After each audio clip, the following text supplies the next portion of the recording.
Hi everyone, welcome to the class, the third class of the unit solutions. So ನಮ್ಮ last class ಅಲ್ಲಿ ನಾವು solution unit ಬಗ್ಗೆ introduction ಕಲಿತಿದ್ವಿ.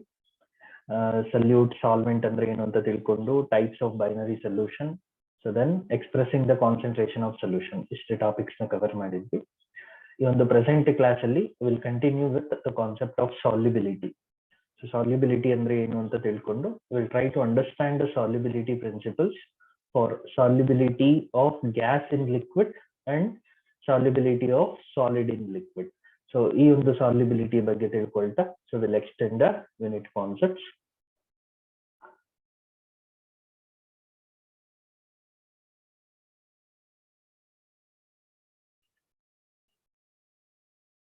So ಈಗ beginning we'll start with the solubility ಅಂದ್ರೆ ಏನು ಅಂತ first ಅರ್ಥ ಮಾಡ್ಕೊಳ್ಳೋಣ. So by its definition, ಈಗ ನಾವು ಯಾವುದೇ ಒಂದು ಕಾಂಪೌಂಡ್ ನ, ಸೊ ಸೇ ಫಾರ್ ಎಕ್ಸಾಂಪಲ್ ನಾನೊಂದು ಶುಗರ್ ನ ತಗೊಂಡು I am dissolving in liquid water. So water ಅಲ್ಲಿ ಡಿಸಾಲ್ವ್ ಮಾಡ್ತಾ so I am checking it's solubility. So ಈಗ ಸಾಲ್ಯುಬಿಲಿಟಿ ಡಿಫೈನ್ ಮಾಡೋದಕ್ಕೆ I am taking this example. ಈಗ ಅಸ್ಯೂಮ್ ಮಾಡಿ so I am having 100 ml of water in a vessel. So ಒಂದು ಚಿಕ್ಕ ಒಂದು beaker ಅಲ್ಲಿ ಒಂದು 100 ml ಆಗುವಷ್ಟು ವಾಟರ್ ನ ತಗೊಂಡಿದ್ದೀನಿ. And I am slowly adding sugar crystals and dissolving in it, right? ಅದನ್ನ ಆಡ್ ಮಾಡ್ತಾ ಸ್ಟೇರ್ ಮಾಡಿ ಸೊ ಒಂದು ಆಡ್ ಮಾಡುವ ಶುಗರ್ ನ ಸೊ ಕೊಟ್ಟಿರುವ ಕ್ವಾಂಟಿಟಿ ಆಫ್ ವಾಟರ್ ಅಲ್ಲಿ ಸೊ ಡಿಸಾಲ್ವ್ ಮಾಡ್ತಾ ಇದೀವಿ ಅಂತ ತಿಳ್ಕೊಳ್ಳೋಣ. ಸೊ ಈ ರೀತಿ ಆಡ್ ಮಾಡ್ತಾನೆ ಇರಿ. ಸೊ ಮಾಡ್ತಾ ಡಿಸಾಲ್ವ್ ಆಗೋದನ್ನ ಅಬ್ಸರ್ವ್ ಮಾಡ್ತಾ ಇರೋಣ, ರೈಟ್? ಒಂದ್ certain quantity of sugar add ಮಾಡಿದಾದ್ಮೇಲೆ, ರೈಟ್, ಸೊ ಆ ಕ್ವಾಂಟಿಟಿ ಆಫ್ ವಾಟರ್ ನಾವೇನ್ ತಗೊಂಡಿದೀವಿ ಅದು ಸೇಮ್ ಇರೋದ್ರಿಂದ 100 ml ಇರುತ್ತೆ. ಸೊ ಅದರಲ್ಲಿ ಒಂದು ಸೇ ಫಾರ್ ಎಕ್ಸಾಂಪಲ್ ಅದೆಷ್ಟು ಒಂದು ಗ್ರಾಮ್ಸ್ ಅಷ್ಟು some X grams of sugar ನ ಅದರಲ್ಲಿ ಡಿಸಾಲ್ವ್ ಮಾಡಿದೆ ಅಂತ ಅನ್ಕೊಳ್ಳೋಣ, ರೈಟ್? ಸೊ ಅಷ್ಟು ಡಿಸಾಲ್ವ್ ಆಗಿದ್ದಾದ್ಮೇಲೆ ನಾವು ಎಕ್ಸ್ಟ್ರಾ ಆಡೆಡ್ ಶುಗರ್ ನ ನಾವು ಅಬ್ಸರ್ವ್ ಮಾಡಿದ್ರೆ, ರೈಟ್, ಸೊ ಅಲ್ಲಿ ಅದು ಡಿಸಾಲ್ವ್ ಆಗದೆ ಸೆಟ್ಲ್ ಆಗೋದನ್ನ ಸ್ಲೋ ಆಗಿ ನಾವು ಕಾಣ್ಬೋದು. ಅಂದ್ರೆ ಒಂದು ಸರ್ಟೈನ್ ಕ್ವಾಂಟಿಟಿ ವರೆಗೂ ಡಿಸಾಲ್ವ್ ಆಗಿದ್ದಾದ್ಮೇಲೆ ಮ್ಯಾಕ್ಸಿಮಮ್ ಅಂತ ಅನ್ಕೊಳ್ಳೋಣ, ಮ್ಯಾಕ್ಸಿಮಮ್ ಶುಗರ್ ಅದರಲ್ಲಿ ಡಿಸಾಲ್ವ್ ಆಗಿದ್ದಾದ್ಮೇಲೆ ಸೊ ರಿಮೈನಿಂಗ್ ಏನಿದೆ ಸೊ ಅದು ಡಿಸಾಲ್ವ್ ಆಗದೆ ಸೆಟ್ಲ್ ಆಗೋದಕ್ಕೆ ಶುರು ಆಗುತ್ತೆ. ಸೊ ಅಂತ ಒಂದು ಸ್ಟೇಟ್ ನ ನಾವು ಜನರಲ್ ಆಗಿ ಸ್ಯಾಚುರೇಟೆಡ್ ಸ್ಟೇಟ್ಸ್ ಅಂತ ಕರಿತೀವಿ. ಅದನ್ನ ಹೇಗೆ ಎಕ್ಸಾಕ್ಟ್ ಆಗಿ ಡಿಫೈನ್ ಮಾಡೋದು ಅಂತ ಕಲಿಯೋಣ. ಸೊ ಈ ಕಾನ್ಸೆಪ್ಟ್ ನ ರಿಲೇಟ್ ಮಾಡ್ತಾ ಈಗ ಸೊ ವಾಟ್ ಈಸ್ ಸಾಲ್ಯುಬಿಲಿಟಿ ಅಂತ ಡಿಫೈನ್ ಮಾಡಿದ್ರೆ ಅಸ್ಯೂಮ್ ಮಾಡಿದ ಎಕ್ಸಾಂಪಲ್ ನ ನೆನಪು ಮಾಡ್ಕೊಳ್ಳಿ, right? Maximum quantity of the salute which can be dissolved in a specified volume of the solvent or specified quantity of the solvent. ಅಂದ್ರೆ ನಾವು ತಗೊಂಡಿರುವಂತ ಸ್ಪೆಸಿಫೈಡ್ ಕ್ವಾಂಟಿಟಿ ಆಫ್ ಸಾಲ್ವೆಂಟ್ ಅಲ್ಲಿ ಎಷ್ಟು ಮ್ಯಾಕ್ಸಿಮಮ್ ಸಲ್ಯೂಟ್ ಡಿಸಾಲ್ವ್ ಆಗಕ್ಕಾಗತ್ತೆ at a given temperature, so that is called as solubility, right? ಪ್ರತಿಯಾದ ಒಂದೊಂದು compound ನಾವು ತಗೊಂಡ್ರು ಸೊ ಅದಕ್ಕೆ ಸೊ ಅದರದೇ ಆದ ಒಂದು ನಿರ್ದಿಷ್ಟ ಸಾಲ್ಯುಬಿಲಿಟಿ ವ್ಯಾಲ್ಯೂಸ್ ಇರುತ್ತೆ. So that depends on the nature of the solute added in the solvent. So ಪ್ರತಿಯೊಂದು ಕಾಂಪೌಂಡ್ಗೂ ಸಾಲ್ಯುಬಿಲಿಟಿ ವ್ಯಾಲ್ಯೂಸ್ ಬೇರೆ ಬೇರೆ ಇರುತ್ತೆ, right? So this is what in simple what is solubility is. So ಈಗ ಅದರ ಡೆಫಿನೇಷನ್ ನೀವು observe ಮಾಡೋದಾದ್ರೆ so solubility of a substance is the maximum quantity of the solute that dissolved in the given quantity of the solvent at a given temperature. So hope definition ನಿಮಗೆ ಅರ್ಥ ಆಗಿದೆ ಅಂತ ಅನ್ಕೊಳ್ತೀನಿ. ಆ ಎಕ್ಸಾಂಪಲ್ ನೆನಪು ಮಾಡ್ಕೊಂಡು it is very easy to remember the concept. So ಅಂದ್ರೆ ನಾವು ಇಲ್ಲಿ ಮೇನ್ ನೋಟ್ ಮಾಡ್ಬೇಕಾಗಿರೋದು so maximum quantity of solute ನ ನಾವು ತಗೊಂಡಿರುವಂತ ಗಿವನ್ ಕ್ವಾಂಟಿಟಿ ಆಫ್ ಸಾಲ್ವೆಂಟ್ ಅಲ್ಲಿ ಟೆಂಪರೇಚರ್ ಸೇಮ್ ಮೇಂಟೈನ್ ಮಾಡಿದಾಗ ಎಷ್ಟು ಆಡ್ ಮಾಡಕ್ ಆಗಿರುತ್ತೆ, so that is defined as its solubility. So ಪ್ರತಿಯಾದ ಒಂದು ಸಲ್ಯೂಟ್ಗೂ ಅದರದೇ ಆದ own solubility value will be there in any given solvent, right? So in the solubility ಯಾವ ಫ್ಯಾಕ್ಟರ್ಸ್ ಮೇಲೆ ಡಿಪೆಂಡ್ ಆಗುತ್ತೆ ಅಂತ ನಾವು ಅಬ್ಸರ್ವ್ ಮಾಡೋದಾದ್ರೆ solubility mainly depends on first the nature of the solute and the nature of solvent, right? So solute ಮತ್ತೆ solvent nature ಒಂದೇ ಆದಾಗ ಮಾತ್ರ ಎರಡು ಡಿಸಾಲ್ವ್ ಆಗಕ್ಕಾಗತ್ತೆ. ಅಂದ್ರೆ ಎರಡು ಮಿಕ್ಸ್ ಆಗಿ it will form a homogeneous mixture. ನಾವಿಲ್ಲಿ ಅರ್ಥ ಮಾಡ್ಕೊಳ್ತಿರುವ ಎಲ್ಲಾ ಕಾನ್ಸೆಪ್ಟ್ಸ್ ಸೊ ಟ್ರೂ ಸೊಲ್ಯೂಷನ್ಸ್ ಆಗಿರೋದ್ರಿಂದ ನಾವು ನೆನ್ಪಿಟ್ಕೋಬೇಕಾಗಿರೋದು it should be a homogeneous mixture. So ಈ ರೀತಿಯ ಹೋಮೋಜಿನಸ್ ಮಿಕ್ಸ್ಚರ್ ಆಗ್ಬೇಕು ಅಂದ್ರೆ so nature of the solute and the nature of solvent should be same. So ಈಗ ಅದರಿಂದ ಫಸ್ಟ್ ಫ್ಯಾಕ್ಟರ್ ನಾವು ಎಸ್ಪೆಷಲಿ ಸಾಲಿಡ್ ಇನ್ ಲಿಕ್ವಿಡ್ ಗೆ ಈ ಕಾನ್ಸೆಪ್ಟ್ ನ ಜಾಸ್ತಿ ಅಪ್ಲೈ ಮಾಡೋದ್ರಿಂದ ಸೊ ಅದನ್ನ ಇನ್ ಡೀಟೇಲ್ಡ್ ಆಗಿ what is the process of adding the solute to the solvent will discuss with equation point of view. So ನಾವು ಇನ್ ಜನರಲ್ ನಾವು ಸಾಲ್ಯುಬಿಲಿಟಿ ಫ್ಯಾಕ್ಟರ್ಸ್ ನ ನೋಡೋದಾದ್ರೆ so it is nature of solute and the solvent is first priority. Nature of salute ಮತ್ತೆ nature of solvent ಮೇಲೆ solubility depend ಆಗುತ್ತೆ. So next important factors are so temperature. So ನಾವು ಯಾವ temperature ಅಲ್ಲಿ so ಸಾಲ್ಯುಬಿಲಿಟಿನ so measure ಮಾಡ್ತಿದ್ವಿ ಅನ್ನೋದು it is very important. Hence temperature will generally affect the solubility. So ಅದು exothermic endothermic nature ಮೇಲೆ differ ಆಗುತ್ತೆ. ಅದು ಹೇಗೆ ಅಂತ will try to understand so with detailed examples based on the solubility of solid in liquid and gas in liquid. The next factor so affecting the solubility is pressure. So pressure general agi elli gaseous species involve agirutte. So in the solubility, if gaseous compounds or gaseous elements are present, then we can see its particular importance in determining the solubility. Yakandre solids liquids yavudannu ನಾವು pressure na apply ಮಾಡಿದಾಗ compress ಮಾಡೋದಕ್ಕೆ ಆಗೋದಿಲ್ಲ. They are non compressible in nature. ಅದರಿಂದ pressure solid ಮತ್ತೆ liquid ಮೇಲೆ ಅಷ್ಟು affect ಮಾಡೋದಕ್ಕೆ chance ಇಲ್ಲ. ವೆರಾಸ್ ಗ್ಯಾಸಸ್ ಇನ್ವಾಲ್ವ್ ಆಗಿರುವಂತ ಸೊಲ್ಯೂಷನ್ ಅಲ್ಲಿ ಸಾಲ್ಯುಬಿಲಿಟಿ ಮೆಷರ್ ಮಾಡುವಾಗ ಸೊ ನೀವು ಪ್ರೆಷರ್ ನ ಅಪ್ಲೈ ಮಾಡಿದ್ರೆ ಸೊ ಗ್ಯಾಸಸ್ ಕಂಪ್ರೆಸ್ ಆಗುತ್ತೆ, ಅದರಿಂದ ಸಾಲ್ಯುಬಿಲಿಟಿ ವ್ಯಾಲ್ಯೂ ಜಾಸ್ತಿ ಆಗುತ್ತೆ. ಅದು ಹೇಗೆ ಅಂತ ಡೀಟೇಲ್ಡ್ ಆಗಿ with the help of laws will try to understand. We have Henry's law for understanding the solubility of gas and liquid. ಅಲ್ಲಿ ಡೀಟೇಲ್ಡ್ ಆಗಿ ಕಲಿತು ಅದರ ಅಪ್ಲಿಕೇಶನ್ಸ್ ನ ಕಲಿಯೋಣ. ಈಗ ಓವರ್ ವ್ಯೂ ನೆನ್ಪಿಟ್ಕೊಳ್ಳುವಾಗ ಜನರಲ್ ಸಾಲ್ಯುಬಿಲಿಟೀಸ್ ಗೆ so nature of solute and nature of solvent is first priority in checking the solubility are the factor on which the solubility depends. Next, it is temperature. Next, it is pressure. Hope this basic information is clear.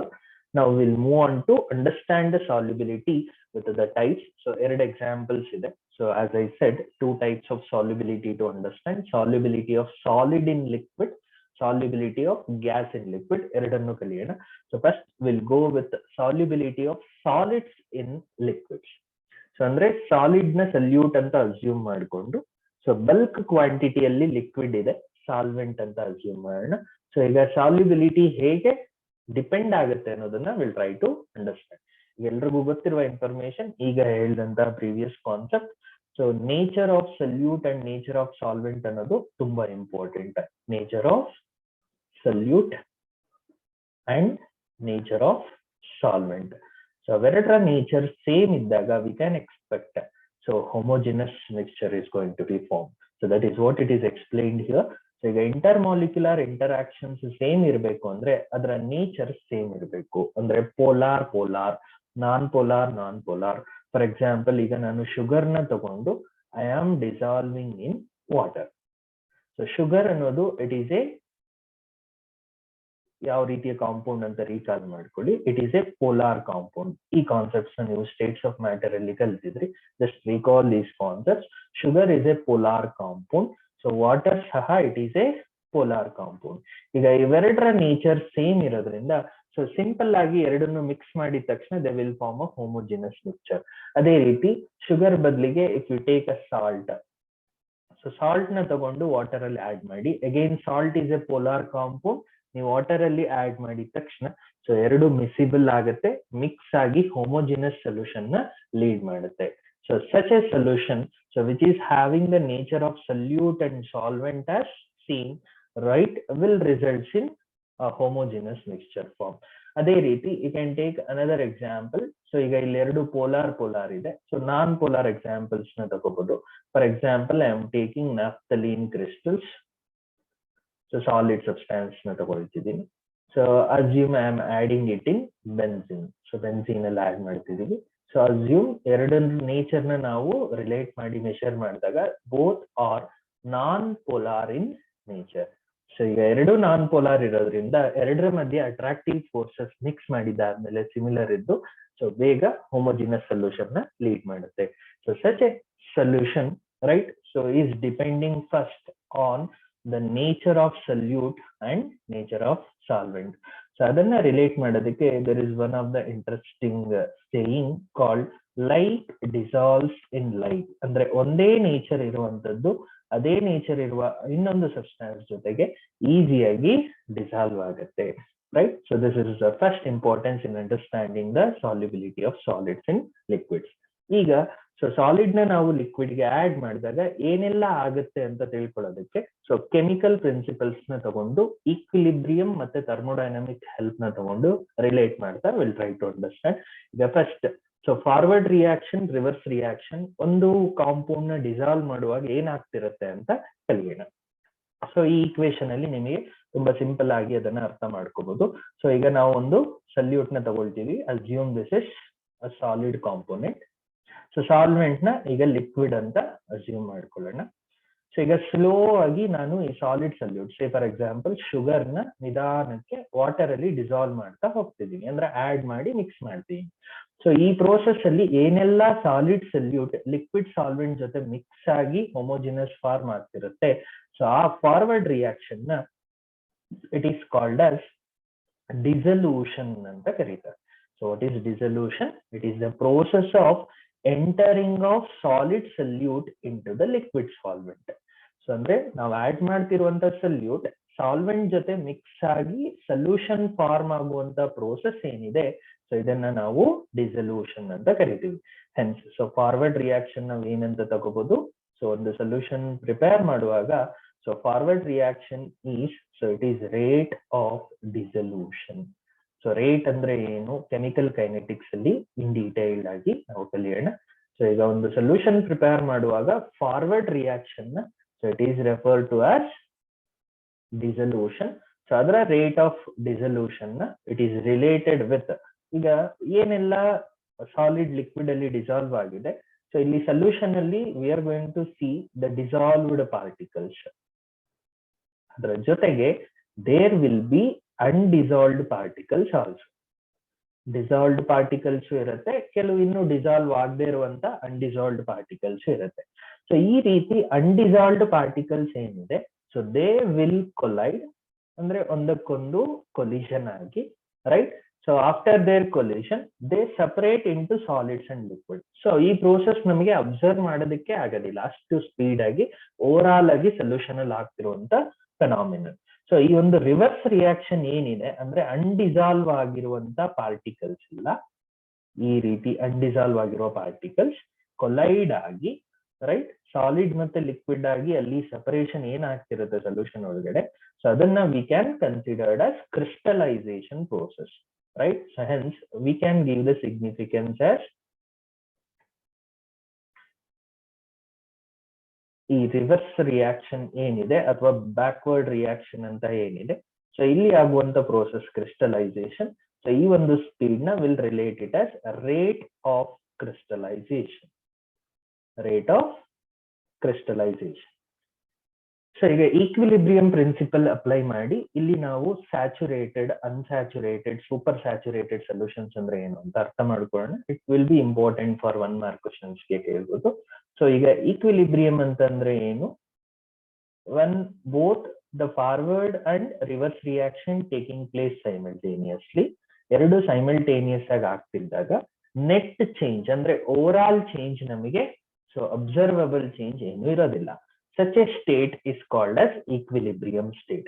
so equilibrium ಅಂದ್ರೆ ಏನಾಗುತ್ತೆ, so ಈ ಒಂದು dissolution rate ಮತ್ತೆ crystallisation state ಎರಡೂ ಸಹ equal ಆಗುವಂತ state, ಅದನ್ನ dynamic equilibrium ಅಂತ ಸಹ ಕರೀತಾರೆ. ಈಗ ಅದನ್ನ ಅರ್ಥ ಮಾಡ್ಕೊಳ್ಳೋಣ. What is a dynamic equilibrium? It is when the rate of dissolution ಅಂದ್ರೆ forward reaction rate of crystallisation ಗೆ ಈಕ್ವಲ್ ಆದಾಗ, ರಿವರ್ಸ್ ರಿಯಾಕ್ಷನ್ ಗೆ ಈಕ್ವಲ್ ಆದಾಗ ಒಬ್ಟೈನ್ ಆಗುವಂತ ಸ್ಟೇಟ್ ನ it is called as dynamic equilibrium state. ಈಗ ಸಲ್ಯೂಟ್ ನೇಚರ್ ನ relate ಮಾಡ್ತಾ, ಸೊ ಕೆಲವು ಸಲ್ಯೂಟ್ಸ್ ಈ ಒಂದು ಡೈನಮಿಕ್ ಈಕ್ವಿಲಿಬ್ರಿಯಂ ರೀಚ್ ಆದ್ಮೇಲೆ ಮತ್ತೆ ಡಿಸಾಲ್ವ್ ಆಗಲ್ಲ ಸಾಲ್ವೆಂಟ್ ಅಲ್ಲಿ, ಅಂತ ಒಂದು ಸೊಲ್ಯೂಷನ್ಸ್ ನ ನಾವು ಸ್ಯಾಚುರೇಟೆಡ್ ಸೊಲ್ಯೂಷನ್ಸ್ ಅಂತ ಕರಿತೀವಿ. ರೈಟ್. ಸೊ ಕೆಲವು ಸಲ್ಯೂಟ್ಸ್ ಈ ರೀತಿಯ ಡೈನಮಿಕ್ ಈಕ್ವಿಲಿಬ್ರಿಯಂ ನ ಅಟೈನ್ ಮಾಡ್ಕೊಂಡಿದ್ದಾದ್ಮೇಲೂ ಸ್ವಲ್ಪ ಕ್ವಾಂಟಿಟಿಯಲ್ಲಿ ಡಿಸಾಲ್ವ್ ಆಗುತ್ತೆ. ಅಂದ್ರೆ little added quantity of salute May dissolve after attaining this dynamic equilibrium ಅಂತ ಒಂದು ಸೊಲ್ಯೂಷನ್ಸ್ ನ ನಾವು ಇಟ್ ಈಸ್ ಅನ್ಸ್ಯಾಚುರೇಟೆಡ್ ಸೊಲ್ಯೂಷನ್ಸ್ ಅಂತ ಕರಿತೀವಿ. ಅದೇ ರೀತಿ ಇನ್ನೂ ಒಂದು ಟೈಪ್ ಆಫ್ ಸೊಲ್ಯೂಷನ್ ಇದೆ. ಸೊ ಈ ಒಂದು ಡೈನಮಿಕ್ ಈಕ್ವಿಲಿಬ್ರಿಯಂ ಅಟೈನ್ ಆಗಿದ್ದಾದ್ಮೇಲೆ ನೀವು ಸ್ವಲ್ಪ ಲಿಟಲ್ ಎಕ್ಸ್ಟ್ರಾ ಸಲ್ಯೂಟ್ ಆಡ್ ಮಾಡಿದ್ರೆ ಅದು ಡಿಸಾಲ್ವ್ ಆಗೋದಿಲ್ಲ. ಸೊ ಹಾಗೆ ಇರುವ ಬದಲಿಗೆ ಪ್ರೆಸಿಪಿಟೇಟ್ ಆಗುತ್ತೆ. ಅಂದ್ರೆ added extra solute after equilibrium state it gets precipitated ಅಂತ ಅದನ್ನ ಸೂಪರ್ ಸ್ಯಾಚುರೇಟೆಡ್ ಸೊಲ್ಯೂಷನ್ಸ್ ಅಂತ ಕರೀತಾರೆ. So that you can observe ಈಗ. ಸೊ ಅಂದ್ರೆ ಈ ಡೈನಮಿಕ್ ಈಕ್ವಿಲಿಬ್ರಿಯಂ ಸ್ಟೇಟ್ ಅಟೈನ್ ಆದ್ಮೇಲೆ added little extra solute does not dissolve ಆಗ್ಲಿಲ್ಲ ಅಂದ್ರೆ it is a saturated solution. So after attaining the equilibrium, added little extra solute, if it dissolves, it is unsaturated solution. So after attaining equilibrium, added extra solute, if it precipitate ಆದ್ರೆ it is super saturated solution. ಇದನ್ನ ಚೆನ್ನಾಗಿ ನೆನಪಿಟ್ಕೊಳ್ಳಿ. Dissolve ಆಗ್ಲಿಲ್ಲ ಅಂದ್ರೆ saturated, dissolve ಆದ್ರೆ unsaturated. So precipitate adre it is called as super saturated solution. So these are very important to remember. So what is a saturated solution? What is unsaturated solution? Then what is super saturated solution anta. So idanna neat agi artha madkondo ನೆನಪಿಟ್ಕೋಬೇಕು. Give importance to remember this in detail. So saturated solution is the solution so in which after attaining the dynamic equilibrium, the added extra little solute will not dissolve.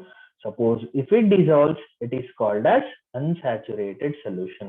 So if it gets precipitated, it is called as super saturated solution.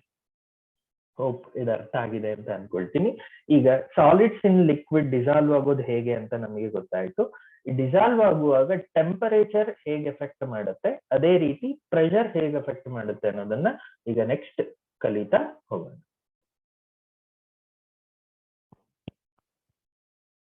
ಈಗ next factor ನ ತಿಳ್ಕೊಳ್ಳೋದಾದ್ರೆ effect of temperature will observe first. ಈಗ ನಾವು solid ನ liquid ಅಲ್ಲಿ dissolve ಮಾಡುವಾಗ ಎರಡು ರೀತಿಯ ಒಂದು ನೇಚರ್ ಆಫ್ ರಿಯಾಕ್ಷನ್ ನ ನಾವು ಅಬ್ಸರ್ವ್ ಮಾಡೋದು. ಒಂದು ಎಕ್ಸೋಥರ್ಮಿಕ್ ನೇಚರ್ ಆಫ್ ರಿಯಾಕ್ಷನ್ ಅಂತ ಕರೀತಾರೆ, ಇನ್ನೊಂದು ಎಂಡೋಥರ್ಮಿಕ್. ಎರಡರಲ್ಲಿ ಯಾವ್ದಾದ್ರೂ ಇರ್ಬೋದು. ಸೊ ಎಕ್ಸೋಥರ್ಮಿಕ್ ಅಂದ್ರೆ ಏನು? Heat is evolve to the surrounding.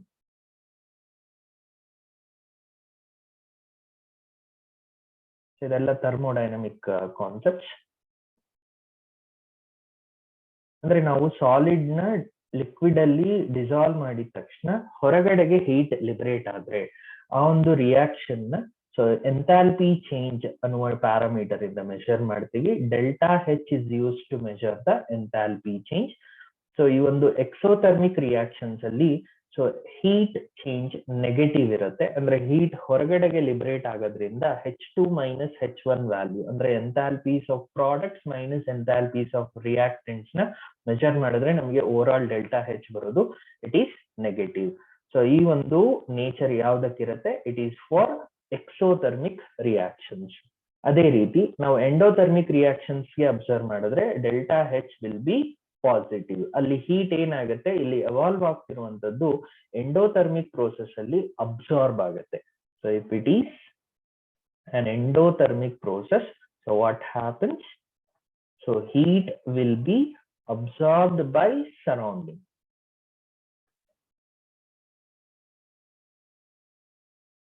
Heat evolve ಆಗ್ತಿದ್ರೆ ಎಕ್ಸೋಥರ್ಮಿಕ್, ಹೀಟ್ ಅಬ್ಸಾರ್ಬ್ ಆದ್ರೆ ಇಟ್ ಈಸ್ ಎಂಡೋಥರ್ಮಿಕ್. ಆ ಒಂದು ಪ್ರೋಸೆಸ್ ಗೆ ಡೆಲ್ಟಾ ಹೆಚ್ ಏನಾಗಿರುತ್ತೆ, it will be positive. So ಈ ನೇಚರ್ ಇರುವಂತ ರಿಯಾಕ್ಷನ್ಸ್ ಅಲ್ಲಿ ಅಂದ್ರೆ ಸಾಲಿಡ್ ನ ಲಿಕ್ವಿಡ್ ಅಲ್ಲಿ ಡಿಸಾಲ್ವ್ ಮಾಡಿದಾಗ ಇವೆರಡರಲ್ಲಿ ಯಾವುದೋ ಒಂದು ನೇಚರ್ ಇರುತ್ತೆ. ಅದು either exothermic will be there or endothermic will be there. Exothermic ಆದಾಗ how temperature affects we need to remember. If it is endothermic, so how temperature affects we need to remember. ಅದನ್ನ ಇಲ್ಲಿ so simple conclusion ಆಗಿದೆ, ಅದನ್ನ ಅರ್ಥ ಮಾಡ್ಕೊಳ್ಳೋದಕ್ಕೆ ಈಗ ಪ್ರಯತ್ನ ಪಡೋಣ. ನಾವು ಇಫ್ ಡಿಸಲ್ಯೂಷನ್ ಇಸ್ ಎಕ್ಸೋಥರ್ಮಿಕ್ ಅಂದ್ರೆ ನಾವು ಸಾಲಿಡ್ ನ ಡಿಸಾಲ್ವ್ ಮಾಡಿದಾಗ ಸೊ ಹೀಟ್ ಹೊರಗಡೆಗೆ ಲಿಬರೇಟ್ ಆಗ್ತಿದ್ರೆ ಎಂಥಾಲ್ಪಿ ಚೇಂಜ್ ನೆಗೆಟಿವ್ ಇರೋದ್ರಿಂದ such reactions are exothermic reaction. ಅಂತ ಎಕ್ಸೋಥರ್ಮಿಕ್ ರಿಯಾಕ್ಷನ್ ಗೆ ನಾವು ಟೆಂಪರೇಚರ್ ಇನ್ಕ್ರೀಸ್ ಮಾಡಿದಾಗ, ಸೊ ಇಲ್ಲಿ ಅಪ್ವರ್ಡ್ ಸಿಂಬಲ್ ಏನಿದೆ, so upward arrow, so it indicates increase ಆಗ್ತಿದೆ ಅಂತ ಅನ್ಕೊಳ್ಳಿ. ಈಗ ನೀವು ಅಸ್ಯೂಮ್ ಮಾಡಿ, ನಾವು ಸಲ್ಯೂಟ್ ನ ಡಿಸಾಲ್ವ್ ಮಾಡೋದ್ರಿಂದ ಹೀಟ್ ನ ಸಿಸ್ಟಮ್ ವಿತ್ಸ್ಟ್ಯಾಂಡ್ ಮಾಡಕ್ಕಾಗದೆ ಹೊರಗಡೆಗೆ ಲಿಬರೇಟ್ ಮಾಡ್ತಿದೆ, ರೈಟ್? ಸೊ ಆ ರಿಯಾಕ್ಷನ್ ಎಕ್ಸೋಥರ್ಮಿಕ್ ನೇಚರ್ ಆಗಿರೋದ್ರಿಂದ ಅಲ್ಲಿ ಆಲ್ರೆಡಿ ಹೀಟ್ ಎಕ್ಸೆಸ್ ಇರೋದು ಹೊರಗಡೆಗೆ ಹೋಗ್ತಿದೆ. ಅಂತ ಒಂದು ಸಿಸ್ಟಮ್ಗೆ ನಾವು ಟೆಂಪರೇಚರ್ ಇನ್ಕ್ರೀಸ್ ಮಾಡಿ ಇನ್ನೂ ಸ್ವಲ್ಪ ಹೀಟ್ ಕೊಡ್ತೀವಿ ಅಂತ ಅಂದ್ರೆ system may not be utilised for it forward process, ಅಂದ್ರೆ ಡಿಸಲ್ಯೂಷನ್ ಫೇವರ್ ಆಗೋದಿಲ್ಲ. ಸೊ ಇಲ್ಲಿ ಲೀ ಚಾಟ್ಲಿಯರ್ ಪ್ರಿನ್ಸಿಪಲ್ಸ್ ನ ನಾವು ಅಬ್ಸರ್ವ್ ಮಾಡಿದ್ರೆ ರಿವರ್ಸ್ ರಿಯಾಕ್ಷನ್ ಫೇವರ್ ಆಗುತ್ತೆ, ಆಗ ಸಾಲ್ಯುಬಿಲಿಟಿ ಅಥವಾ ಡಿಸಲ್ಯೂಷನ್ ಕಡಿಮೆ ಆಗುತ್ತೆ. Hence so solubility will decreases. So ನೆನ್ಪಿಟ್ಕೋಬೇಕಾಗಿರುವ conclusions are this: if dissolution is exothermic, solubility decreases. ಅದೇ ಇನ್ನೊಂದು ನೇಚರ್ ತಗೊಂಡ್ರೆ, ಈಗ ನಾವು ಡಿಸಾಲ್ವ್ ಮಾಡುವಾಗ if it is endothermic process, ಹೊರಗಡೆಯಿಂದ ಹೀಟ್ ನ ಅದು ಎಕ್ಸ್ಪೆಕ್ಟ್ ಮಾಡಿ ಅಬ್ಸಾರ್ಬ್ ಮಾಡ್ಕೊಳ್ತಿದೆ. ಅಂತ ಒಂದು ಪ್ರೋಸೆಸ್ ನಾವು ಹೊರಗಡೆಯಿಂದ ಟೆಂಪರೇಚರ್ ಇನ್ಕ್ರೀಸ್ ಮಾಡಿದಾಗ ಏನಾಗುತ್ತೆ, ಆ ಸೊಲ್ಯೂಷನ್, ಸೊ ಆ ಎಕ್ಸೆಸ್ ಆಫ್ ಹೀಟ್ ನ it is going to be utilised as it is absorbing the heat externally. If we increase the temperature, that increased in temperature is utilized by the system and favors for the dissolution, ಅಂದ್ರೆ forward reaction favor ಆಗುತ್ತೆ. As a result, solubility increases. Hope ನಿಮಗೆ ಗೊತ್ತಾಗ್ತಿದೆ ಅಂತ ಅನ್ಕೊಳ್ತೀನಿ. So thermodynamic principles ನ relate ಮಾಡಬೇಕು. I have explain what is exothermic and endothermic. ಇದನ್ನ ಅರ್ಥ ಮಾಡ್ಕೊಂಡು you go for understanding the temperature effect. So for exothermic nature of dissolution of solid in liquid, increase in temperature decreases solubility. Similarly, if it is for endothermic process, increase in temperature increases the solubility. So adrinda exothermic nature of reactions ge temperature does not favor solubility. Endothermic processes ge so it favors the solubility. Right, will be in simple. So ಇದೇ ರೀತಿ ನಾವು next factor ನ ಅರ್ಥ ಮಾಡ್ಕೊಳ್ಳೋದಾದ್ರೆ effect of pressure. So conclusion ಏನು ಅಂತಂದ್ರೆ pressure has no effect. ಸಾಲ್ಯುಬಿಲಿಟಿಗೂ ಮತ್ತೆ ಪ್ರೆಷರ್ಗೂ there is no effect for dissolution of solid in liquid. Solid in liquid dissolution ತಗೊಂಡ್ರೆ pressure has no effect. Reason ಯಾಕೆ ಅಂತ ನಾವು ಅಬ್ಸರ್ವ್ ಮಾಡಿದ್ರೆ, so for this if we observe the reason, it's very simple. ಆಗ್ಲೇನೆ ಹೇಳಿದ್ದೆ ನಾನು, compressibility factor. So solid ಮತ್ತೆ liquid ಎರಡನ್ನೂ ಕಂಪ್ರೆಸ್ ಮಾಡೋದಕ್ಕಾಗೋದಿಲ್ಲ. Solid and liquid, so both are practically non compressible or incompressible in nature. Both are practically non compressible or incompressible in nature. ಎರಡು compress ಮಾಡೋದಕ್ಕೆ ಆಗೋದಿಲ್ಲ. ಅದರಿಂದ ನೀವು ಎಷ್ಟೇ ಪ್ರೆಷರ್ ಅಪ್ಲೈ ಮಾಡಿ solubility doesn't affect with the applied pressure. So ಅದರಿಂದ pressure has no effect for solubility of solids in liquids. So this is in simple to understand. Hope ಇದು ಅರ್ಥ ಆಗಿದೆ ಅಂತ ಅನ್ಕೊಳ್ತೀನಿ. So try to remember the information clearly. Is it clear?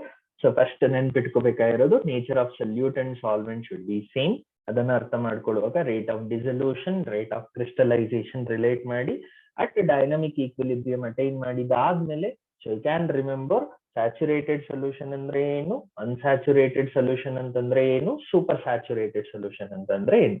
Then effect of temperature ಗೆ ಬಂದಾಗ so ಎರಡೂ nature ನ we can see for solid dissolution in liquid. ಅದು ಎಕ್ಸೋಥರ್ಮಿಕ್ ಆದ್ರೂ ಆಗ್ಬೋದು, ಎಂಡೋಥರ್ಮಿಕ್ ಆದ್ರೂ ಆಗ್ಬೋದು. Exothermic, if it is, then increase in temperature decreases the solubility. If the solid dissolution in liquid is endothermic in nature, so aga increase in temperature increases solubility. Exothermic adre decrease agutte, endothermic adre increase agutte, temperature increase ಮಾಡಿದಾಗ. So try to remember that conclusion clearly. So ಇದನ್ನ 2 mark questions ಆಗಿ ಕೇಳಬಹುದು, ಅದೇ ರೀತಿ 1 mark questions ಆಗಿ ಸಹ ಕೇಳಬಹುದು. 2 mark questions ಕೇಳಿದಾಗ ರೀಸನ್ ಕೇಳ್ತಾರೆ, right? So what happens to the solubility of solid in a liquid with increase in temperature ಅಂತ ಕೇಳಿದ್ರು. ಇಲ್ಲಿ ಏನು ರಿಲೇಟೆಡ್ ಎಕ್ಸೋಥರ್ಮಿಕ್ ಎಂಡೋಥರ್ಮಿಕ್ ಅಂತ ಕೊಟ್ಟಿಲ್ಲ. ಸೊ ಆಗ ನಾವೇನ್ ಮಾಡ್ಬೋದು, ಇಫ್ ಇಟ್ ಈಸ್ ಎಕ್ಸೋಥರ್ಮಿಕ್ ಏನಾಗುತ್ತೆ ಅಂತ ಎಕ್ಸ್ಪ್ಲೈನ್ ಮಾಡಿ, ಇಫ್ ಇಟ್ ಈಸ್ ಎಂಡೋಥರ್ಮಿಕ್ ಏನಾಗುತ್ತೆ ಅಂತ ಎಕ್ಸ್ಪ್ಲೈನ್ ಮಾಡಿ, if it is not mention. Suppose question ಅಲ್ಲಿ if it is given, so if the dissolution of solid in liquid is exothermic in nature, what happens to the solubility with increase in temperature anta keldaga directly you can go with the answer. So ನೀವು question observe ಮಾಡಿ ಈ related points ನ ನೆನಪು ಮಾಡ್ಕೊಳ್ಳಿ. Right, hope this is clear. Now we'll move on to the next type. So solubility of gas in liquid na artha ಮಾಡ್ಕೊಳ್ಳಿ. Solubility of gas in liquid. So the first factor affecting the effect of temperature we'll try to relate first. So ಈಗ ನಾವು ಯಾವುದೇ gas ನ liquid ಅಲ್ಲಿ dissolve ಮಾಡಿದಾಗ dissolution of any gas in any liquid will be always exothermic in process. ಅದೇ ನಾವು solid ನ liquid ಅಲ್ಲಿ ಡಿಸಾಲ್ವ್ ಮಾಡಿದಾಗ ಅದು ಎಕ್ಸೋಥರ್ಮಿಕ್ ಎಂಡೋಥರ್ಮಿಕ್ ಎರಡರಲ್ಲಿ ಯಾವ್ದಾದ್ರೂ ಇರ್ಬೋದಿತ್ತು. ಬಟ್ ಇಲ್ಲಿ ಎನಿ ಗ್ಯಾಸ್, ನೀವು ಯಾವ ಗ್ಯಾಸ್ ನ ತಗೊಂಡು ಲಿಕ್ವಿಡ್ ಅಲ್ಲಿ ಡಿಸಾಲ್ವ್ ಮಾಡಿದ್ರು, what is the nature of reaction in terms of enthalpy change? So they are always exothermic in nature. ಅಂದ್ರೆ ಡೆಲ್ಟಾ ಹೆಚ್ ನೆಗೆಟಿವ್ ಇರುತ್ತೆ or less than 0 for all the dissolution of gas in liquid. So the nature of the chemical reaction for the forward reaction or dissolution is exothermic in nature. So exothermic iradrinda enagutte, with increase in temperature solubility decreases. For any exothermic process temperature increase adage solubility kadame agutte. That is what it is explained here. So try to remember, gas dissolution in liquid will be always exothermic. ಇದು ಸಹ 2 mark ಗೆ ಕೇಳಬಹುದು with reason ಕೇಳಿದಾಗ. So why solubility of gas in liquid decreases with increase in temperature ಅಂತ ಕೇಳಿರ್ತಾರೆ. So that you need to explain because it is exothermic in nature. So ಈ ರೀತಿ 1 and 2 mark point of view ಇಲ್ಲಿ ಸಹ question ಕೇಳ್ತಾರೆ. Now next factor, it is the effect of pressure. ಇಲ್ಲಿ solid and liquid solubility measure ಮಾಡುವಾಗ pressure has no effect, but here pressure has a significant effect.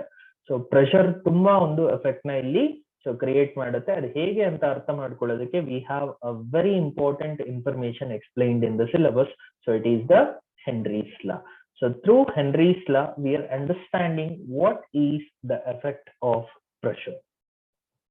Now if we observe here, the effect of pressure on solubility of a gas in a liquid is governed by the generalization known as Henry's law.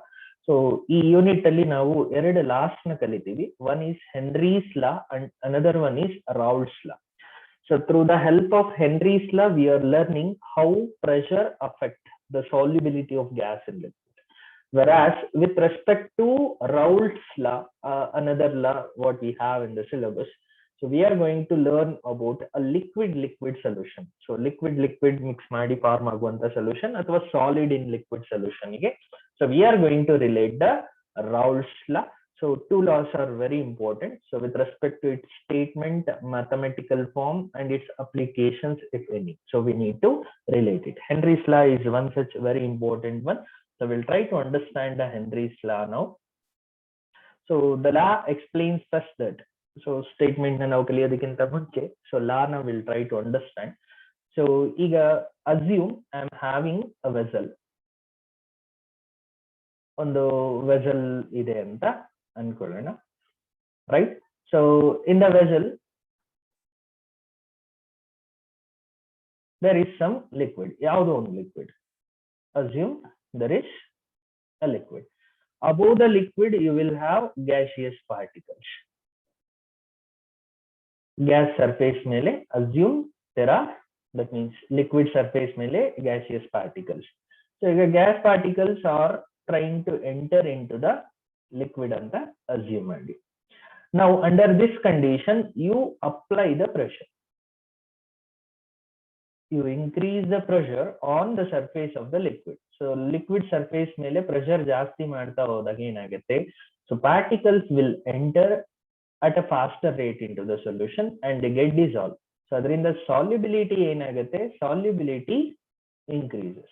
So pressure ನಾವು ಎಷ್ಟು apply ಮಾಡಿದ್ರೆ solubility ಅಷ್ಟು increase ಆಗುತ್ತೆ ಅಂತ Henry's law explained. So ಇದನ್ನ ನಾವು clear ಆಗಿ statement ಆಗಿ ಕಲಿಯೋದಾದ್ರೆ it's very simple to understand. So will maintain temperature as same. ಯಾಕಂದ್ರೆ ಈ ಒಂದು ಕಂಡೀಷನ್ಸ್ ಕಲಿಯುವಾಗ temperature should be kept as constant.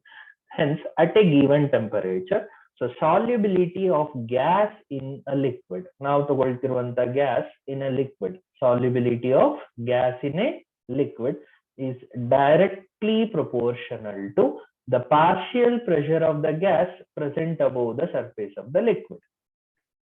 So solubility yaudar mele depend agirutte. So partial pressure of the gas, so ಒಂದು surface of liquid ಮೇಲೆ ಎಷ್ಟಿದೆ ಅದರ ಮೇಲೆ depend ಆಗಿರುತ್ತೆ. ಪ್ರೆಷರ್ ಜಾಸ್ತಿ ಆದ್ರೆ ಸಾಲ್ಯುಬಿಲಿಟಿ ಜಾಸ್ತಿ ಆಗಿರುತ್ತೆ, ಪ್ರೆಷರ್ ಕಡಿಮೆ ಇದ್ರೆ ಸಾಲ್ಯುಬಿಲಿಟಿ ಕಡಿಮೆ ಇರುತ್ತೆ. That is what it is explained in Henry's law. ಈಗ ನಾವು ಸ್ಟೇಟ್ಮೆಂಟ್ ನ ಅಬ್ಸರ್ವ್ ಮಾಡೋಣ. So the statement explained, so we need to consider the condition at constant temperature. So what is the significance in the information? The solubility of a gas in a liquid is directly proportional to the partial pressure of the gas present above the surface of the liquid, right? So now temperature constant maintain ಮಾಡಿದಾಗ, so solubility of gas in a liquid ಯಾವ್ದ್ರ ಮೇಲೆ depend ಆಗಿರುತ್ತೆ? So ಆ liquid surface ಮೇಲೆ ಇರುವಂತ partial pressure ಮೇಲೆ depend ಆಗಿರುತ್ತೆ. So that is what the significance, right? So accordingly ನಾವು ನೋಡೋದಾದ್ರೆ ಸಾಲ್ಯುಬಿಲಿಟಿನ it is measured in mole fraction. So solubility is related in mole fraction, so which is represented by the symbol chi. CHI is the symbol chi which is used to represent mole fraction. Idanna ನಾವು previous concentration terms ಅಲ್ಲಿ ಕಲಿತಿದ್ವಿ, ನೆನಪು ಮಾಡ್ಕೊಳ್ಳಿ. So what the statement gives the information, so I have explained in this. So we'll we'll take the mathematical form and its rearrangement. So hope the statement is clear. So you can give the statement in an alternate way also. So ಈ statement ನ ನೀವು ಬೇರೆ ರೀತಿಯಲ್ಲಿ ಕೊಡಬಹುದು. So instead of solubility of gas ಅಂತ mention ಮಾಡುವ ಬದಲು, so solubility we are relating in mole fraction, so that you can replace it with mole fraction term. So that is at a constant temperature, the mole fraction of gas in a liquid is directly proportional to partial pressure of the gas present above the surface of liquid. So adrinda there is another statement form, nimage yav easy ansutte you can prefer that. So I have given the second statement also here.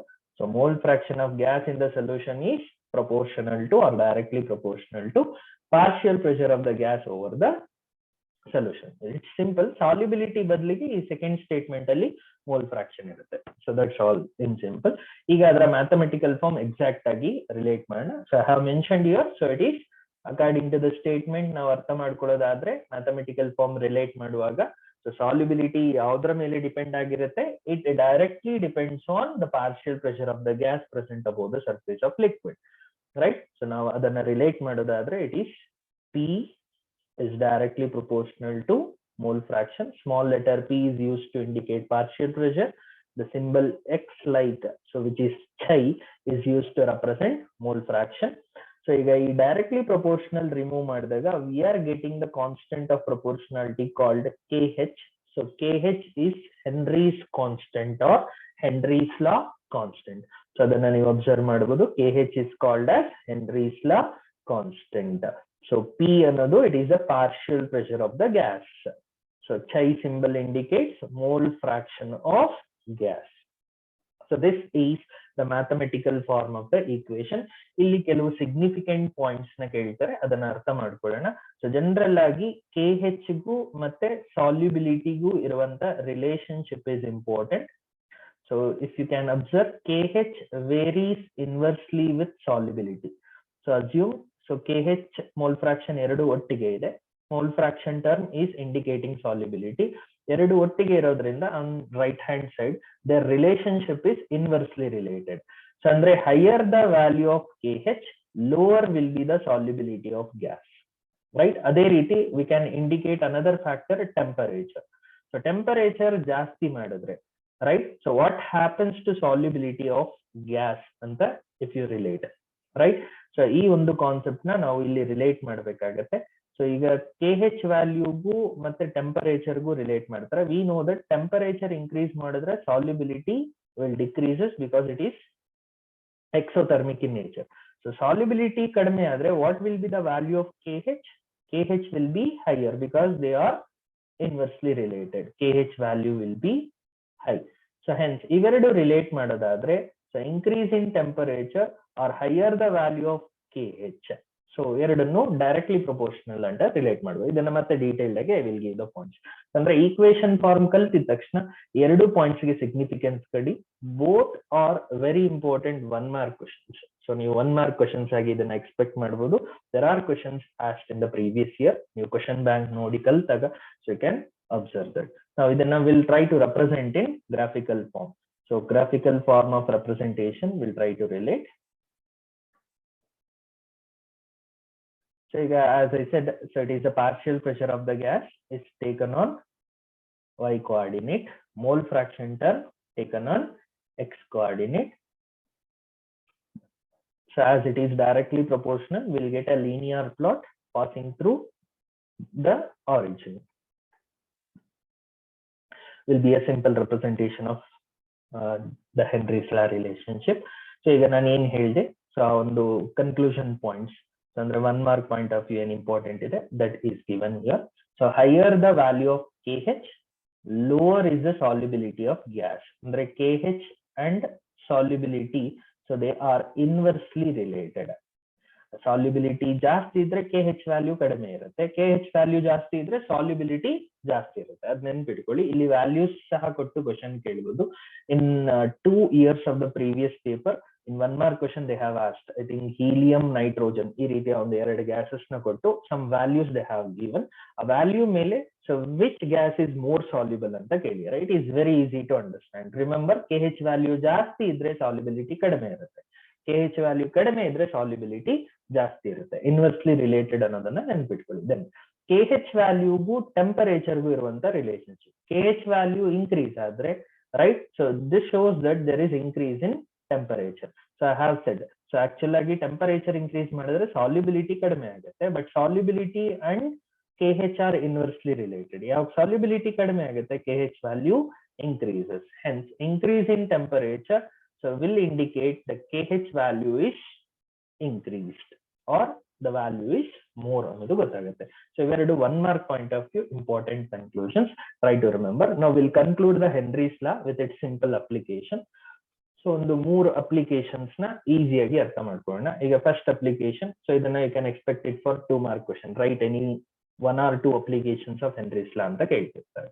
So ಈಗ first example ನೋಡೋದಾದ್ರೆ, so application ನ ಕಲಿಯೋದಕ್ಕೆ, soda bottles are sealed under pressure. ಈಗ ನಾವು soft drinks bottles ಅಥವಾ soda bottles ನ ನೋಡಿದಾಗ so pressure ಮಾಡಿ ಅದನ್ನ ಸೀಲ್ ಮಾಡಿರ್ತಾರೆ. Why it is sealed under pressure ಅನ್ನೋದು ಅರ್ಥ ಮಾಡ್ಕೊಳ್ಳುವಾಗ Henry's law ಅಲ್ಲಿ ಪ್ರೆಷರ್ಗೂ ಸಾಲ್ಯುಬಿಲಿಟಿಗೂ ನಾವು ರಿಲೇಟ್ ಮಾಡಬಹುದು.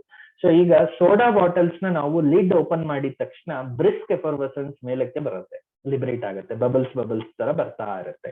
ಸೊ ಎಲ್ಲಿವರೆಗೂ ಬರ್ತಾ ಇರುತ್ತೆ, ಅಲ್ಲಿ ಡಿಸಾಲ್ವ್ ಆಗಿರುವಂತ ಕಾರ್ಬನ್ ಡೈಆಕ್ಸೈಡ್ ಎಷ್ಟು ಹೈ ಪ್ರೆಷರ್ ಇಂದ ಅಪ್ಲೈ ಮಾಡಿರ್ತಾರೆ, ಆ ಪ್ರೆಷರ್ ಅಟ್ಮಾಸ್ಫಿಯರಿಕ್ ಪ್ರೆಷರ್ ಗೆ ಈಕ್ವಲ್ ಆಗೋವರೆಗೂ ಗ್ಯಾಸಸ್ ಹೊರಗಡೆ ಬರ್ತಾ ಇರುತ್ತೆ. That you can see in the form of bubbles, right. So ಇಲ್ಲಿ ನಾವು ರಿಲೇಟ್ ಮಾಡೋದಾದ್ರೆ, ಕಾರ್ಬನ್ ಡೈಆಕ್ಸೈಡ್ ನ ಡಿಸಾಲ್ವ್ ಮಾಡೋದಕ್ಕೆ ಸೊ ಆ ಬಾಟಲ್ಸ್ ನ ಪ್ರೆಷರ್ ಅಪ್ಲೈ ಮಾಡಿ ಸೀಲ್ ಮಾಡಿರ್ತಾರೆ. We know pressure if it increases, solubility ಏನಾಗುತ್ತೆ, solubility increases. So hence, so ಈ ಕಾರ್ಬನ್ ಡೈಆಕ್ಸೈಡ್ ಗ್ಯಾಸ್ ನ ಡಿಸಾಲ್ವ್ ಮಾಡೋದಕ್ಕೆ, ಅದರ ಸಾಲ್ಯುಬಿಲಿಟಿನ ಜಾಸ್ತಿ ಮಾಡೋದಕ್ಕೆ, the bottles are always sealed under pressure, right. Pressure apply ಮಾಡಿ ಸೀಲ್ ಮಾಡೋದ್ರಿಂದ ಕಾರ್ಬನ್ ಡೈಆಕ್ಸೈಡ್ ಗ್ಯಾಸ್ ಏನಾಗಿರುತ್ತೆ, ಅದರಲ್ಲಿ ಡಿಸಾಲ್ವ್ ಆಗಿರುತ್ತೆ. Hence rate of dissolution is increased with applying pressure, can be understood in the first application. ಅದೇ ರೀತಿ so second and third application ಅರ್ಥ ಮಾಡ್ಕೊಳ್ಳೋದಕ್ಕೆ you try to remember.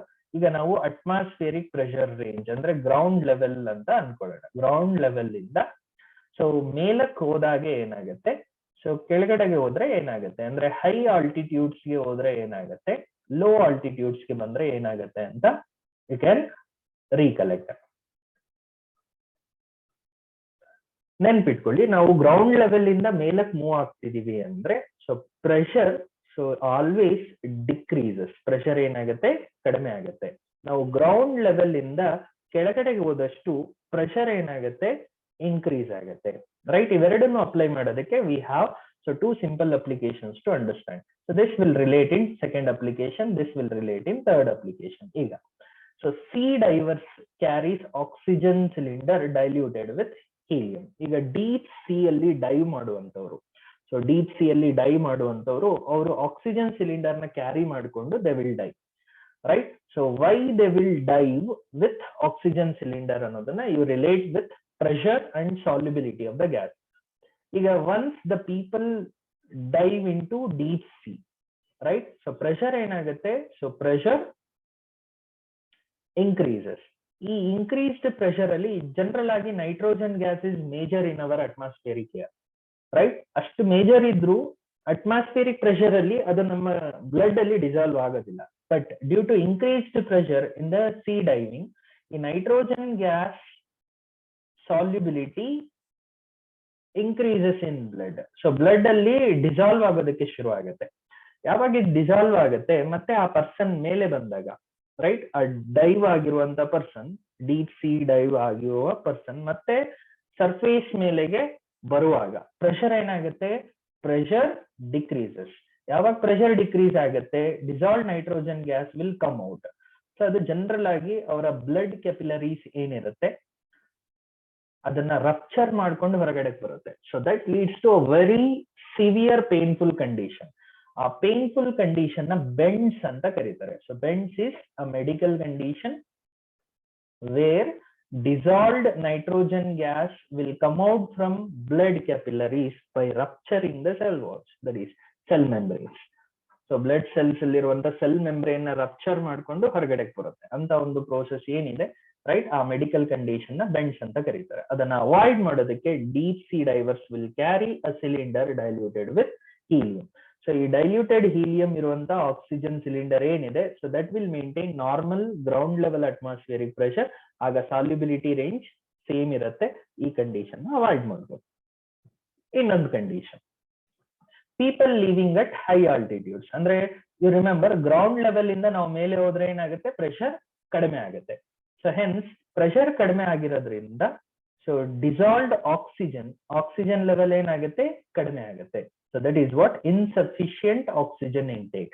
So mountain climbers, mountain ನ climb ಮಾಡೋರಾಗ್ಲಿ, ಅಥವಾ so people living at high altitudes ಅಂದ್ರೆ mountain regions ಅಲ್ಲಿ so ಬದುಕುವಂತ ಜನ, ರೈಟ್, ಅಲ್ಲಿ ಲೀವ್ ಮಾಡುವಂತ ಪೀಪಲ್ ಅಲ್ಲಿ ನಾವು ಮೆಜರ್ ಮಾಡಿದಾಗ ಸೊ ಈ ಒಂದು ಕಂಡೀಷನ್ ಅಂತ ಏನಿದೆ, anoxia condition will be observed. So what is anoxia is, again it is a medical condition which is seen due to insufficient oxygen intake. ಯಾಕಂದ್ರೆ ನಮ್ಮ ಪ್ರತಿ ಸೆಲ್ಸ್ ಸರ್ವೈವ್ ಆಗ್ಬೇಕು ಅಂದ್ರೆ ಎನರ್ಜಿ ಮತ್ತೆ ಆಕ್ಸಿಜನ್ ಬೇಕು, right? So each and every cell requires oxygen and energy continuously. ಅದರಲ್ಲಿ major energy is utilized by our brain cells, as well as major oxygen intake is supplied for our brain cells. ಅಲ್ಲಿ level ಕಡಿಮೆ ಆದಾಗ we can see the symptoms related to it. So ಈ ಅನಾಕ್ಸಿಯಾ condition ಅಂದ್ರೆ ಏನಂದ್ರೆ general ಆಗಿ ಮರ್ತೋಗುವ ರೀತಿ feel ಆಗುವಂಥದ್ದು, right? So ಈಗ ಸಡನ್ ಆಗಿ ಕ್ಲೈಮ್ ಮಾಡ್ಕೊಂಡು ಹೋದ್ರೆ ಹೈ ಆಲ್ಟಿಟ್ಯೂಡ್ಸ್ಗೆ ನಾವೇನ್ ಅನ್ಕೊಂಡಿದೀವಿ, ಟಕ್ ಅಂತ ಫ್ಲಾಶ್ ಮಾಡ್ಕೊಳಕ್ ಹೋದಾಗ ಮರ್ತೋಗಿರುತ್ತೆ. ಅಂತ ಒಂದು ಕಂಡೀಷನ್ಸ್ ನ ಏನಂತ ಕರಿತೀವಿ, anoxia. This is generally seen in the people who are living at high altitudes or in mountain climbers. So this is due to what? So as pressure is less there, solubility ಕಡಿಮೆ ಇರುತ್ತೆ. ಯಾವಾಗ pressure ಕಡಿಮೆ ಇರುತ್ತೆ, solubility R dissolved oxygen ಕಡಿಮೆ ಇರೋದ್ರಿಂದ ಈ condition ಅಲ್ಲಿ observe ಆಗುತ್ತೆ. ಸೊ ಈ ಮೂರು ಅಪ್ಲಿಕೇಶನ್ ಅಲ್ಲಿ ನಾವು ಈಸಿಯಾಗಿ ಪ್ರೆಷರ್ ನ ಮತ್ತೆ ಸಾಲ್ಯುಬಿಲಿಟಿ ಆಫ್ ಗ್ಯಾಸ್ ನ ರಿಲೇಟ್ ಮಾಡಿ ಅರ್ಥ ಮಾಡ್ಕೋಬಹುದು. Very simple to understand. So soda bottles are sealed under pressure to make the carbon dioxide gas to dissolve in the liquid water. Similarly, deep sea divers will carry the oxygen cylinder diluted with helium because to avoid bends. Otherwise, so whatever the dissolved nitrogen is there, once the person coming out from the surface will have a medical condition leading to a very severe painful condition called bends. Then people living at high altitudes or in mountain climbers, due to insufficient oxygen supply, they suffer from a condition called anoxia. So these are all the important applications where we can apply the pressure and solubility principles as explained by Henry's law. ತುಂಬಾ ಈಸಿಯಾಗಿ ಕಲಿಬಹುದು. ಮೂರು ಸಹ ತುಂಬಾ easy ಇದೆ. Try to understand and remember it clearly. So with this, we'll try to stop for today's class. So next class only, we'll try to understand the next liquid solution by relating and understanding the Raoult's law. Thank you. So we'll continue in the next class.